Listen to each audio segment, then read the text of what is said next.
On a connu un début de campagne plutôt calme, mais depuis quelques jours, on constate que le ton monte entre les deux camps, notamment depuis les déclarations de Daniel Goa lors du dernier comité directeur de l'UC.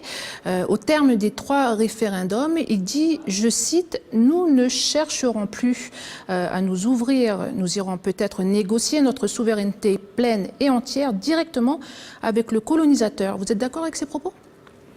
Chacun est responsable de ses propos.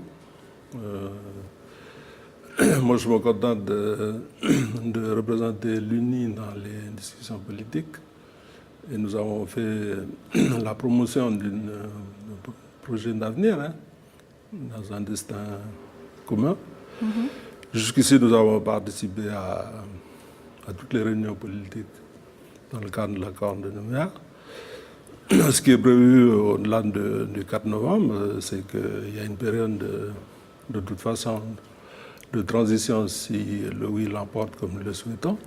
Et si c'est le non qui l'emporte, le Conseil d'État a arbitré, il y aura des provinciales.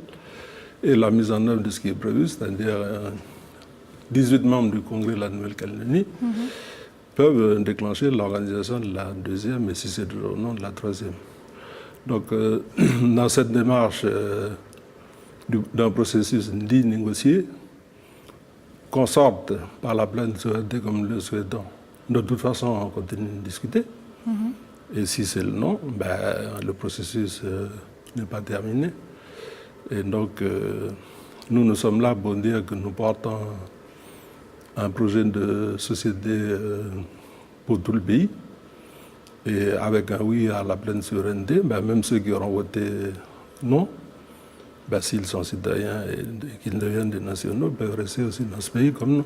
Mais en cas de 3 fois non, une négociation entre les Kanaks et l'État, c'est un sens pour vous? Alors, l'accord de Nouméa ne parle pas de Kanaks ou de l'État.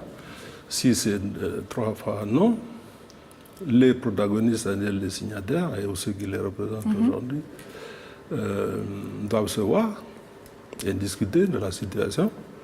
Nous continuerons à porter évidemment notre droit à la pleine souveraineté et à l'indépendance.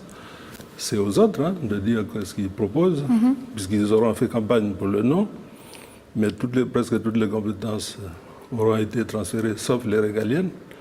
Donc qu'est-ce que peut faire un pays comme nous, quasi indépendant, à rester dans un État français qui est resté jacobin? C'est à eux de l'expliquer, par moi. On va quand même avoir votre avis sur ce qui a été dit toujours lors du dernier comité des signataires. Ce matin par des signataires directeurs de l'UC. Ce matin par voie de communiqué, donc le président de l'UC répondait aux non-indépendantistes sur le terme « axe du mal » qu'il avait employé samedi dernier.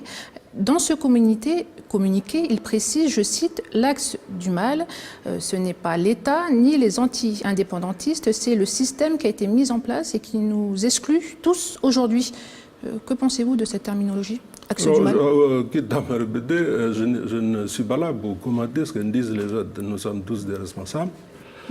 Daniel Goa est porte-parole du FLNKS, donc c'est lui qui sait ce qu'il dit au nom du FLNKS, ou président de l'UC. Moi, je ne suis là qu'au titre d'être militant du Palika et porte-parole de l'UNI. Je n'ai jamais utilisé le terme d'axe du mal ou de quoi que ce soit.